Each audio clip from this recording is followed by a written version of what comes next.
এক নিরীহ পরিবারে হঠাৎ অপ্রত্যাশিতভাবে দুজন লোকের আগমন হয়। এদের মধ্যে এমন একজন ছিল যার জন্য পুরো অঞ্চলে একটা সাম্প্রদায়িক দাঙ্গা শুরু হতে যাচ্ছিল। হঠাৎ তার উপস্থিতিতে সেই পরিবারে একের পর এক অ্যাটাক আসতে থাকে। শেষ পর্যন্ত দাঙ্গা আটকানোর জন্য তাদেরকে কতটা অমানসিক নির্মমতার মধ্যে দিয়ে যেতে হয় তা জানতে হলে দেখতে হবে পুরো ভিডিও।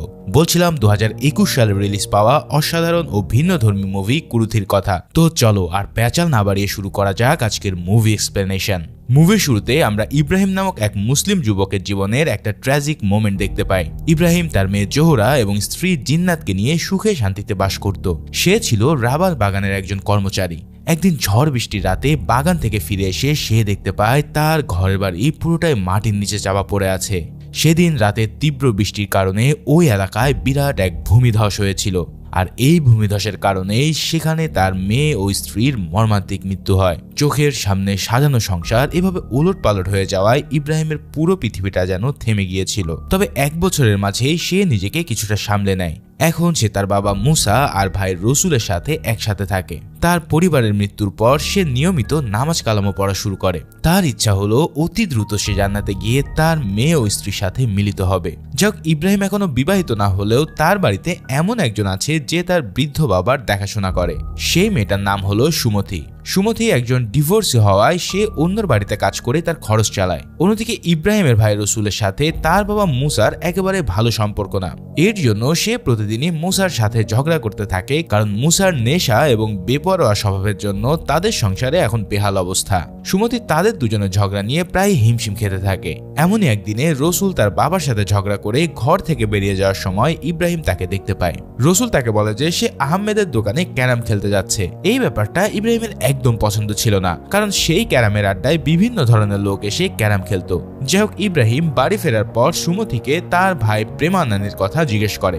ইব্রাহিমের মতন প্রেমানানের স্ত্রীও 1 বছর আগে ভূমিধসে মারা গিয়েছিল। তার শোকে পাগল হয়ে প্রেমানান এখন নিয়মিত নেশা করতে থাকে। এই সবের পরেও কিন্তু সে সুমথির জন্য একটা নতুন পাত্র খোঁজার চেষ্টা করছিল, কিন্তু সুমথিরা নতুন বিয়ে করার কোনো ইচ্ছা নেই। তবে বিয়ে যদি কাউকে করতে হয় সেক্ষেত্রে তার একমাত্র পছন্দের পাত্র হলো ইব্রাহিম। তারা দুজনে 2 ধর্মের হলেও ইব্রাহিমকে সে অনেক পছন্দ করত।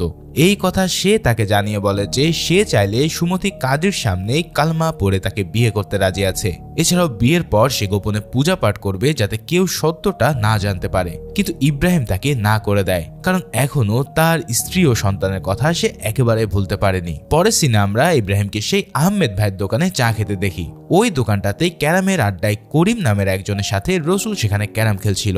ইব্রাহিমকে দেখতে পেয়ে তারা দুজনেই উঠে সেখান থেকে চলে যায়। এতক্ষণে তারা দুজনে ইরাক এবং আফগানিস্তানের মুসলমানরা কিভাবে জিহাদ করছে সেই ব্যাপারে আলাপ করছিল। অর্থাৎ বোঝা যাচ্ছে যে তাদের মধ্যে জিহাদকে নিয়ে মিসলিডিং করে হয়তো কোনো একটা ঘাপলা ঘটানোর চেষ্টা হচ্ছে। এছাড়াও তাদের এলাকাতে বেশ কিছুদিন আগেই এমন একটা ঘটনা ঘটে যায়। একজন হিন্দু ছেলে এক মুসলিম দোকানদারকে ছুরি মেরে হত্যা করে। ইব্রাহিম চায়ের দোকানে বসে থাকা একজন লোকের কাছ থেকে জানতে পারে যে ওই মুসলিম দোকানের ছেলে একটা সংগঠনের সাথে জড়িত ছিল।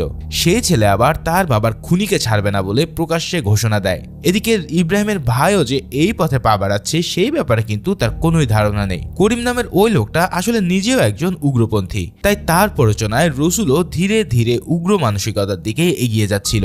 এমনকি সে জিহাদ করার নাম করে অন্য ধর্মের লোকের উপরে হামলা করার জন্য রেডি ছিল। তবে করিম তাকে সুযোগের জন্য অপেক্ষা করে থাকতে বলে, কারণ এখন শুধু দেখে যাওয়া ছাড়া আর কোনো উপায় নেই। রসুল এই সমস্ত লোকদের সাথে মেলামেশা করলেও সে তখনও তেমন কিছু করে বসেনি। তাদের সবার লাইফ মোটামুটি ভালোই যাচ্ছিল। তবে একদিন রাতে তাদের সাথে এক আনএক্সপেক্টেড ঘটনা ঘটে যায়। সেদিন রাতে তারা যখন পারিবারিক আলাপ করছিল তখন হঠাৎ বাইরে থেকে কেউ একজন দরজায় টোকা দেয়।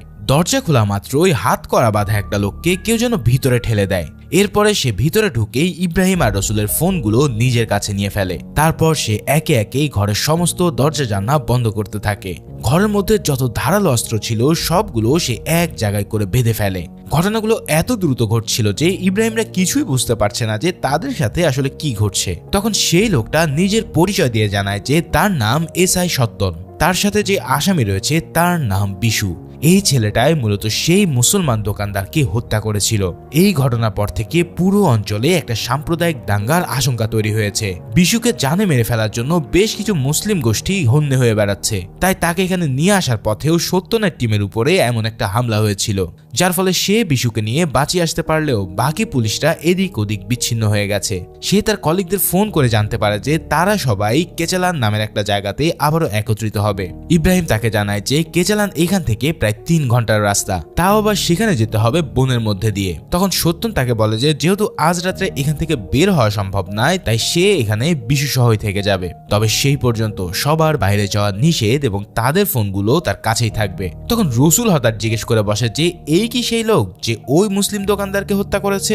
এই কথা শুনে সত্যন তাকে চুপ করিয়ে দেয়, কারণ এমনিতে আশেপাশের পরিবেশ পুরোটা দাঙ্গাময়। যদি কেউ জানতে পারে যে তারা এখানে আছে তাহলে এখানেও তারা হামলা করে বসবে। বিশু তখন বলে ওঠে যে হ্যাঁ, আমি সেই লোক যে ওই দোকানদারকে উপরে পাঠিয়েছি, দরকার হলে এই কাজ আমি আবারও করব।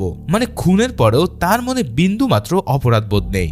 সত্যন তখন তাকে প্রচন্ড এক ধমক দিয়ে চুপ করিয়ে দেয়। এরপর সে জিজ্ঞেস করে যে আশেপাশে আর কোথাও ঘর আছে কিনা। এটা শুনে ইব্রাহিম যখন বলে যে এখান থেকে কিছুটা দূরে পাহাড়ের নিচে একটা হিন্দু ঘর আছে, তখন সত্যন কিছুটা নিশ্চিত হয়, কারণ মুসলমান ঘর থাকলে অ্যাটাক হওয়ার সম্ভাবনা আরো বেশি বেড়ে যেত।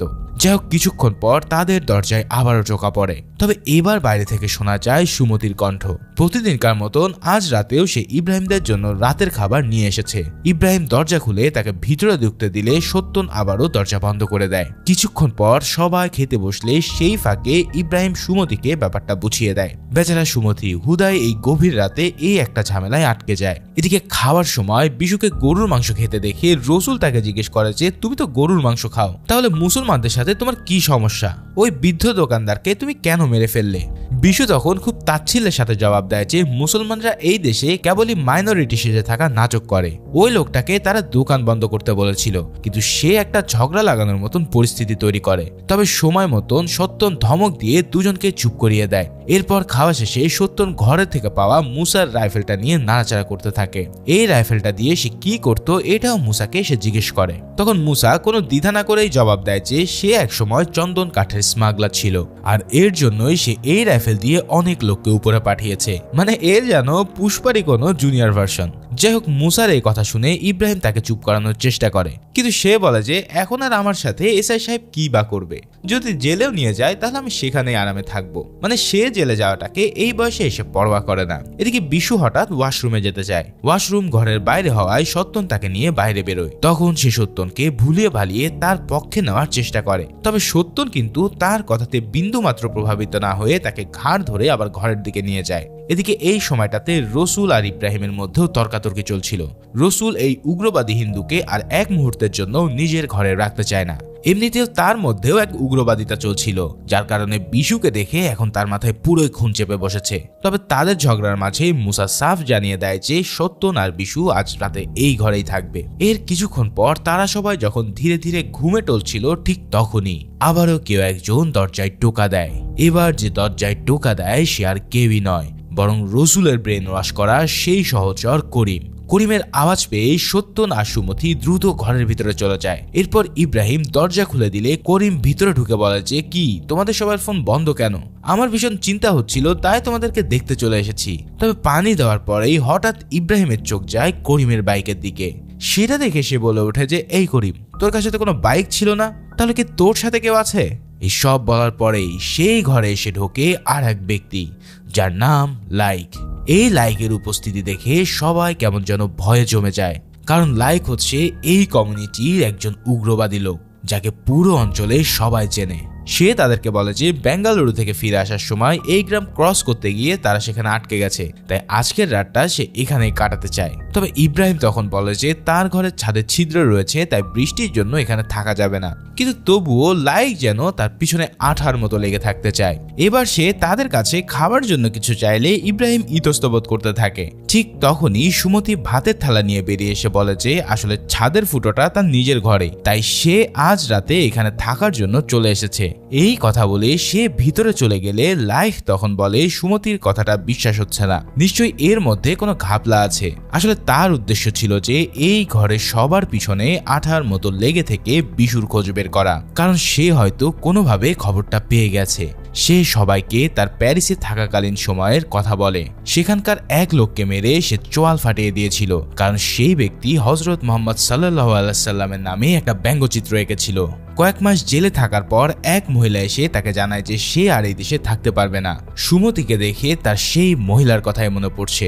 এবার মুসা তার কথা শুনে রেগে গিয়ে তখনই তাকে ঘর থেকে বেরিয়ে যেতে বলে। কিন্তু লাইক তখন বলে ওঠে যে তার বাবাও ঠিক মুসার মতোই বৃদ্ধ ছিল, তিনি তার জীবনে একটা পিঁপড়াও হত্যা করেনি, অথচ এই বিশু তাকে নির্মমভাবে হত্যা করেছে।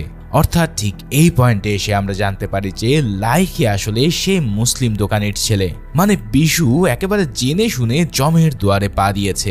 লাইকের মুখ থেকে এই কথাগুলো বের হওয়ার পরে সত্যন আর অপেক্ষা না করে ঘর থেকে বেরিয়ে আসে। এরপর সে লাইকের সামনে চেয়ার টেনে তাকে বলে যে তোমরা তো এই ছেলের চেয়ে অধম, তোমরা আইন নিজের হাতে তুলে নিয়ে তাকে বিনা বিচারে হত্যা করবে। লাইক তবুও সত্যনকে তাদের হাতে বিশুকে তুলে দিতে বলে কথা দেয় যে বিশুকে নিয়ে যে সত্যন এখানে এসেছে তা কেউই জানবে না। কিছুদিনের মধ্যেই খবরটা ধামাচাপা পড়ে যাবে। সবাই ভেবে নেবে যে বিশু পুলিশের হাত থেকে পালিয়ে গিয়ে লুকিয়ে আছে। কিন্তু সত্যন এই কথায় একদম রাজি না হয়ে উল্টো তাকে জেলে পাঠানোর হুমকি দিয়ে দেয়। ঠিক তখনই সেই ঘরে এসে ঢোকে লাইকের আরেক সহযোগী উমর। গাট্টা গুট্টার ক্রিমিনাল চেহারার এই লোকটাকে দেখে সবাই বেশ ভয় পেয়ে যায়। এবার সত্যন টেবিলের নিচে ধীরে ধীরে লাইকের দিকে পিস্তল তাক করতে যায়, কিন্তু লাইক যে আগে থেকেই তার হাতে একটা ছোট্ট ছুরি নিয়ে রেডি ছিল সেটা সে খেয়ালই করেনি। চোখের পলকে লাইক টেবিলকে উল্টে দিয়ে সত্যনের গলায় ছুরিটা চেপে ধরে। এরপর সে সবার সামনে সোজাসুজি তার গলা কেচে দেয়। এই নৃশংস অবস্থা দেখে ইব্রাহিম সহ তার পুরো পরিবার রীতিমতো ভয়ে জমে যায়। সত্যনকে ফেলে দিয়ে লাইক এবার বিশুকে ধরার জন্য অন্য রুমে যায়, কিন্তু তখন তার সামনে সুমতি এসে রাইফেল তাক করে বসে। পরক্ষণেই শেষ চেষ্টা হিসেবে সত্যন লাইকের দিকে একটা গুলি চালায়, তবে সেটা লক্ষ্যভ্রষ্ট হয়। তখন বাইরে থেকে করিম এসে লাথি দিয়ে পিস্তল তাকে ছিটকে ফেলে। এরপর লাইক আবারও বিশুকে ধরতে গেলে এবার ইব্রাহিম সত্যনের পিস্তলটা কুড়িয়ে নিয়ে তাদের দিকে তাক করে সেই মুহূর্তে তার ঘর থেকে বেরিয়ে যেতে বলে। এবার লাইক আর তার সাঙ্গপাঙ্গরা সেখান থেকে সরে পড়তে বাধ্য হয়। এরপর ইব্রাহিম ঘরের দরজা বন্ধ করে সত্যনের কাছে যায়। সে ততক্ষণে প্রায় মৃত্যুর কাছাকাছি পৌঁছে গেছে। মারা যাওয়ার আগে সে ইব্রাহিমকে কোরআনের উপর হাত রেখে শপথ করায় যে ইব্রাহিম যেন কোনোভাবে পুলিশ ছাড়া আর কারোর হাতে বিশুকে তুলে না দেয়, কারণ আগুন একবার জ্বলে গেলে সাম্প্রদায়িক দাঙ্গা চারিদিকে দাবানলের মতো ছড়িয়ে পড়বে। ইব্রাহিমও তার কথা মতন কোরআনের উপরে হাত রেখে শপথ নেয়, আর এরই কিছুক্ষণের মধ্যে সত্যন সেখানে মারা যায়। সত্যনের মৃত্যুর পর ইব্রাহিম বিশুর হাত কড়া খুলে দিতে যায়, কারণ এমনিতেও এখন আর তার হাতে পালাবার অপশন নেই, কেননা বাইরে তার জন্য ক্ষুধার্ত বাঘের মতো অপেক্ষা করছিল লাইক এবং তার দলবল। কিন্তু ইব্রাহিম বিশুর হাত খুলে দিতে যাওয়া মাত্রই বাইরে থেকে লাইক এসে প্রচন্ড জোরে দেওয়ালের উপরে কুড়াল চালাতে থাকে। ভয়ের চোটে ইব্রাহিম আর কিছু চিন্তা না করে সেদিকে গুলি চালিয়ে দেয়। যদিও এই গুলিটাও লক্ষ্যভ্রষ্ট হয়, তবে তখনকার মতন লাইকও কেমন যেন থেমে যায়। এরপর করিম আর লাইক মিলে অনেক বুঝিয়ে সুঝিয়ে তাদেরকে রাজি করার চেষ্টা করে। এমনকি লাইক হাদিসের বাণী শুনিয়েও ফুসলানোর জন্য চেষ্টা করলে ইব্রাহিম তার কথায় অনড় থাকে। তখন লাইক হুমকি দেয় যে বিশুকে হাত করার জন্য প্রয়োজনে সে ইব্রাহিমের পুরো পরিবারকেও শেষ করে দেবে। এই হুমকি পাওয়ার পর ইব্রাহিম নিজেকেই প্রশ্ন করে যে সে কেন একটা খুনির জন্য পুরো পরিবারের জীবন বাজি রাখছে। সুমতি তখন তাকে বলে যে এই ঝামেলাটা শুরু হয়েছিল হিন্দুদের মন্দিরের অবমাননা থেকে। যদি মসজিদকে কেউ একজন এভাবে অবমাননা করত তাহলে রসুল হয়তো সেম কাজ করে বসতো, কারণ সে আর বিশু প্রায় একই বয়সের। এরই মধ্যে করিম এসে আবার বাইরের ঘরের ইলেকট্রিক লাইন বিচ্ছিন্ন করে দেয়। তখন সবাই গিয়ে ভেবে নেয় যে হয়তো লোডশেডিং হচ্ছে, আর তারা বাতি জ্বালিয়ে বসে থাকে। বিশুর সাথে কথা বলতে গিয়ে তারা বুঝতে পারে যে সে আসলে কতটা ব্রেইন ওয়াশড। মুসলমানদের জন্য তার প্রতিটা শিরায় শিরায় জমে আছে রাগ আর ঘৃণা। এমনকি 100 বছর আগের মোগলদেরকেও সে মুসলমানদের সাথে তুলনা করতে থাকে। কিন্তু মুসা তাকে বলে যে এই রাজা বাদশাদের সাথে তাদের তো কোনো লেনদেনই নেই, বরং তারা নিজেরা কিভাবে এই গরিবের মধ্যে দিয়ে জীবন পার করবে সেটাই বরং চিন্তার কারণ। এদিকে এই সব কথা বলতে বলতে সবাই হঠাৎ ছাদের উপরে কারো নড়াচড়া শব্দ শুনতে পায়। লাইকের অ্যাসিস্ট্যান্ট উমর ছাদ থেকে ইট সরিয়ে ঘরের ভিতরে ঢোকার চেষ্টা করতে করতে শেষমেশ ভিতরের একটা ঘরে ঢুকে পড়ে। এদিকে ইব্রাহিম ব্যাপারটা টের পাওয়া মাত্রই তার ঘর থেকে 2টো তেলের বোতল এবং ম্যাচেস নিয়ে ছাদে চলে যায়। উমর অন্য রুমে ঢুকতে সক্ষম হলেও সে রুমে রুমের দরজা ভেঙে বিশু যে রুমে আছে সেখানে ঢোকার চেষ্টা করে। তখন সুমতি তার হাতের পিস্তল নিয়ে গুলি চালিয়ে দেওয়ার হুমকি দিলে সে যেদিক দিয়ে নেমেছিল ঠিক সেদিক দিয়েই আবারও উপর উঠতে যায়। কিন্তু এবার সেখানে তার জম হয়ে বসেছিল ইব্রাহিম। তার হাতে থাকা তেলের বোতল দিয়ে সে তাকে মেরে নিচে ফেলে দেয়। দারুণ এক টেকনিকের সাহায্যে সে ছোটখাটো একটা বিস্ফোরণ ঘটাতেও সক্ষম হয়, যাতে উমরের মুখ পুরোপুরি জ্বলে যায়। কিন্তু ছাদের উপরে যে কোন সময় লাইকও চড়ে বসেছিল সেটা ইব্রাহিম খেয়াল করেনি। এবার লাইক এসে তাকে অ্যাটাক করলে সে তার প্রতিরোধ করার চেষ্টা করে, কিন্তু লাইক তার হাতে ছুরি বসিয়ে দিয়ে ভয়ানকভাবে কেটে দেয়। ইব্রাহিমের পুরো হাত রক্তাক্ত হয়ে গিয়ে সে আর্তনাদ করতে থাকে।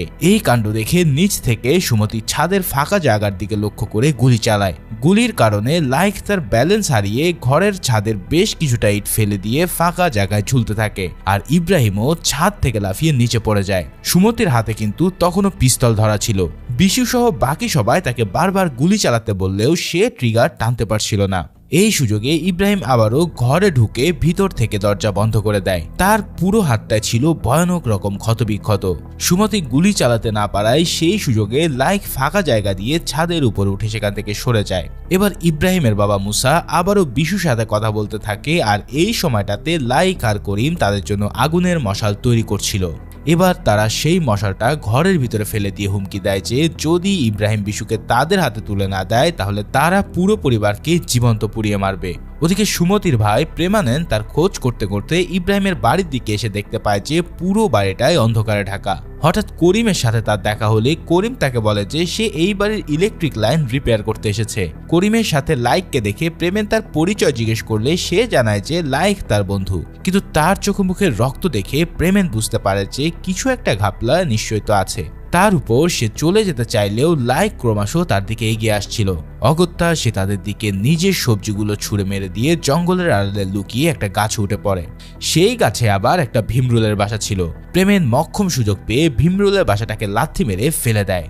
সাথে সাথে ভীমরুলের দল লাইক আর করিমের অবস্থা একবারে 12টা বাজিয়ে ফেলে। তারা দুজনে সেখান থেকে সরে পড়তে বাধ্য হলে সেই সুযোগে প্রেমেন ইব্রাহিমের ঘরে চলে যায়। প্রথমে সে ঘরে ঢোকার পর পরিস্থিতি কিছুই বুঝতে পারছিল না, কিন্তু ইব্রাহিম তাকে কিছু বলার আগেই হঠাৎ তার পা থেকে রক্ত গড়িয়ে পড়তে দেখা যায়। তখন তারা বুঝতে পারে যে এই আঘাত আসলে সাপের কামড়। তৎক্ষণাৎ ইব্রাহিম তাকে প্রাথমিক চিকিৎসা দেওয়া শুরু করলেও ক্ষতস্থান নীল হয়ে যাওয়া থেকে বোঝা যাচ্ছিল যে দ্রুত হসপিটালে না নিলে প্রেমেনের জীবন সংশয়ে পড়তে পারে। তাই সুমতিও ইব্রাহিমকে জোরাজুরি করতে থাকে তাকে হসপিটালে নিয়ে যাওয়ার জন্য, কিন্তু সবচেয়ে কাছের হসপিটালটাও এখান থেকে প্রায় 3 ঘন্টার দূরে।